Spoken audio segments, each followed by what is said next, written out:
So అమ్మ అనగానే first నాకు మీ మదర్ అండ్ మీరే కనిపించారు మాట్లాడుతూ, అంటే అది చూస్తూ ఉంటే డెఫినెట్లీ మీ గురించి తలుచుకోగానే అంటే ఆ ఫ్రెండ్స్లా అనిపిస్తుంటుంది నాకు. ఎప్పుడు చూసినా మమ్మీని మిమ్మల్ని ఒక ఫ్రేమ్లో చూసినప్పుడు ఫ్రెండ్స్ లాగే అనిపిస్తూ ఉంటుంది. అండ్ మీరు చెప్పండి, మీకు ఆ మూమెంట్ ఏముంది, అమ్మ అమ్మేగా అనిపించిన మూమెంట్ ఏమండింది? Many moments actually. అంటే ఇంటికి వచ్చేంత వరకు తినకుండా వెయిట్ చేసి, ఐ థింక్ అది అమ్మలే చేస్తారనుకుంటా. సో అది ఎప్పుడు చూసినా ఇప్పటికీ నేను వస్తాను లంచ్కి ఇంటికి వస్తాను అంటే తినకుండా ఉంటుంది ఎంతసేపు అయినా. So I think that one. అమ్మ అమ్మేగా. ఫస్ట్ తను కడుపు నింపుకోవాలని చూడదు ఏ అమ్మ, ఫస్ట్ పెట్టిన తర్వాత తింటుంది. So it feels like correct. మీరు ఇంట్లో అమ్మకి భయపడతారా నాన్నకి భయపడతారా ఎక్కువ భయం అనేది, లేకపోతే భయపెడతారా మీరు ఇద్దరిని కలిపి? నేను ఎవరికి భయపడను. ఆవిడ ఆడపిల్ల కాదు, ఆడపులి ఆవిడ. అండ్ ఎస్, ఒక బెస్ట్ మెమరీ షేర్ చేసుకోవాలి అంటే అమ్మకి సంబంధించి నాకు అమ్మే బెస్ట్. నేను నా ఫేవరెట్ మెమరీ చెప్తాను. నాకు చాలా హ్యాపీగా అనిపించిన మూమెంట్, నేను ఎప్పుడు నా లైఫ్లో ఇప్పటి వరకు గోల్డ్ షాప్కి వెళ్ళి గోల్డ్ వస్తువు అది ఎప్పుడు కొనలేదు. మా అమ్మకి పెళ్ళి అవ్వకముందు మా అత్త చెప్పింది మా నాన్నకి ముక్కుపుడక అంటే ఇష్టం అని చెప్పి, అందుకే మా అమ్మ కొట్టించుకుంది. చాలా ఇష్టం మా అమ్మకి. నాకు మా అమ్మని ముక్కుపుడతో చూస్తే చాలా ఇష్టం అనమాట. నేను ఇప్పటి వరకు నేను ఎంత సంపాదించినా ఎప్పుడు గోల్డ్ షాప్కి వెళ్ళేది కొనింది లేదు. లైక్ ఐ డోంట్ రిమెంబర్, తెలీదు కూడా నాకు గోల్డ్ రేట్ ఎంత ఇది. చాలా అజ్ఞానంలో బతుకుతుంటాను ఆ విషయంలో. బట్ ఒకసారి ఐ థింక్ 2022 or 23 ఫ్రెండ్ తోటి వెళ్ళాను. అక్కడ అన్ని ముక్కడు పొరకులు ఉంటే ఫస్ట్ టైం అమ్మకి ఏదైనా కొన్నాను. నాకు ముక్కపుడ కొన్నాను చిన్నది.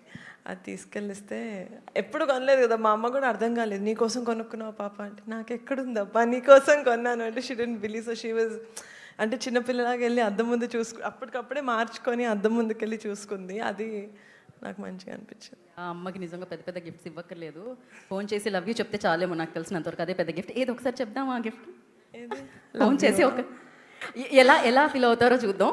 హలో అనకుండా ఐ లవ్ యూ అమ్మా అనండి మీరు డైరెక్ట్గా. Let's see. అమ్మో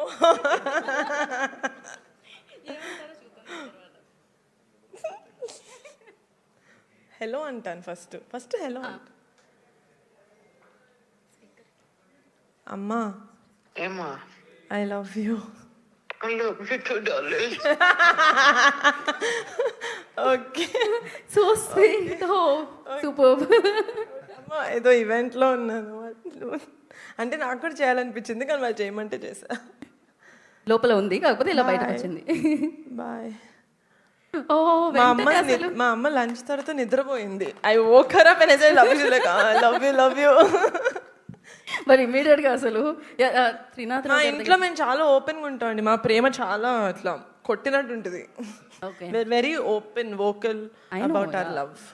అది కనిపిస్తూ ఉంటుంది, బట్ ఆ లవ్ కూడా కనిపిస్తూ ఉంటుంది ప్రతిసారి. సో టచ్ షుడ్ ఎప్పుడు మీరు ఇలానే ఎప్పుడు హ్యాపీగా ఉండాలి మనస్ఫూర్తిగా కోరుకుంటున్నాను నేను. శ్రీనాథ్ రావు గారు మీరు చెప్పండి. సో అఫ్కోర్స్ మీ సినిమాల్లో కూడా చాలా స్ట్రాంగ్ క్యారెక్టర్స్ని చూడడం జరుగుతుంది, బోల్డ్ అంతా ఎంటర్టైన్మెంట్తో పాటు. But you tell me like అమ్మేగా అనిపించిన మూమెంట్ ఎప్పుడు వచ్చింది? ఫస్ట్ అసలు ఇండస్ట్రీలోకి వెళ్తున్నా అన్నప్పుడు అబ్బాయిలు అనగానే ఫ్యామిలీని ముందుకు తీసుకెళ్ళాలి అంటే డెఫినెట్గా ఉంటుంది కదా, సెక్యూర్ లైఫ్ ఉండాలి అనుకుంటారు. మీ మదర్ రియాక్షన్ ఎలా ఉండింది?